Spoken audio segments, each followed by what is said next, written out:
to know that fellow Africans are thinking deeply about the future of our continent. Now, this is not new. The relations forging between the East and the West, and in the meantime, including China, have always been an elephant in the room. In the 1960s, just shortly after many African countries became independent and just a little bit 10 years, 15 years in, they started to experience this instructive but very degrading aspiration where they had to choose between West and the East. And Zambia, for instance, became non-aligned, so were some other countries. And it was the United States on one hand and Russia on the other. Now we have seen this mushroom after the Ukrainian and Russian war. And now we have to also be confronted with the BRICS trying to monumentally etch its own destiny. My contribution to that is that the BRICS is a formidable idea.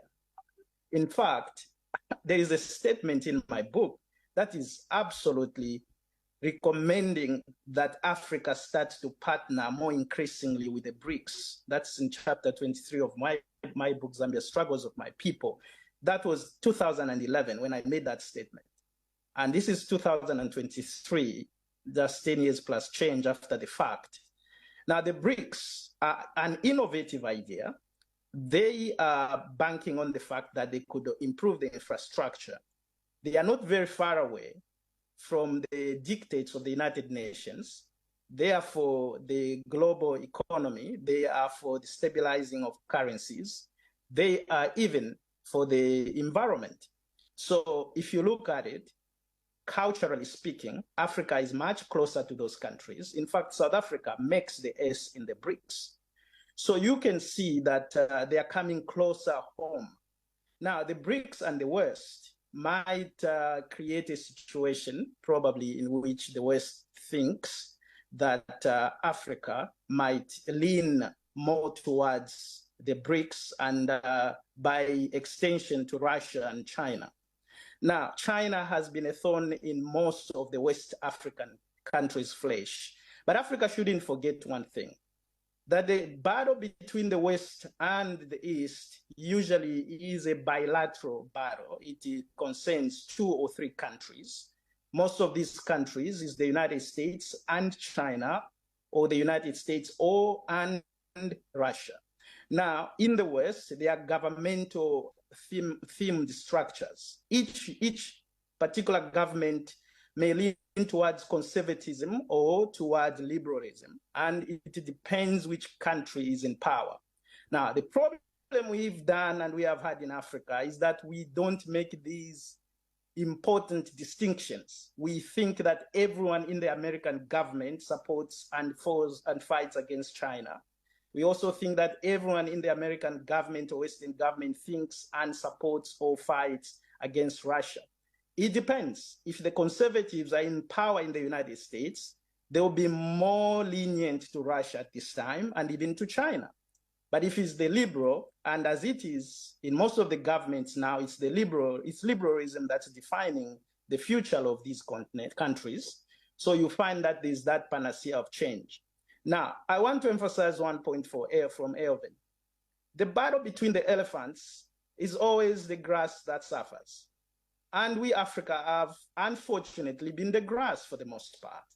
And why should we suffer? Because we give them the platform to fight. But they don't benefit us at all. I live in the West, and I know the budgetary allocations to Africa is meager, sometimes even insulting.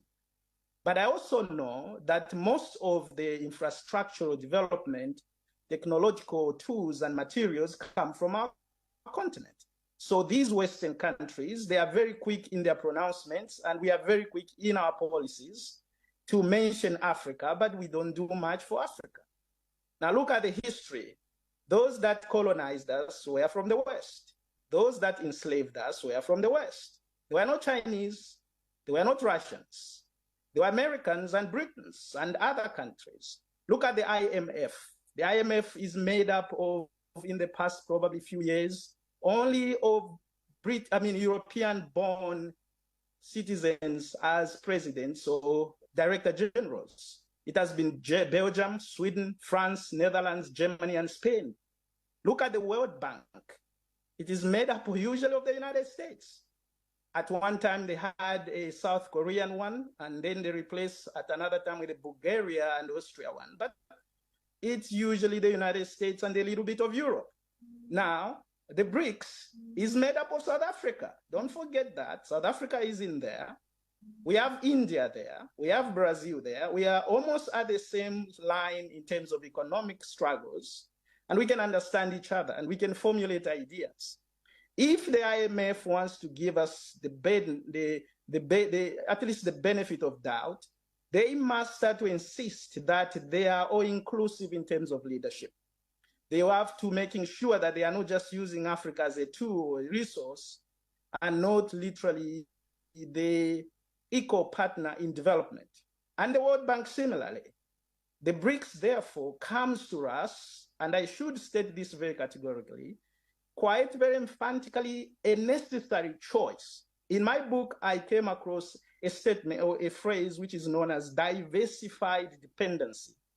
And it was advised by one of the expatriate teachers, one of the first person to lead the University of Zambia, Anglin. He died recently and he lived in just very close to where I live here in Ottawa, Canada. And diversified dependency is not diversification. It simply means that you don't put your eggs in one basket.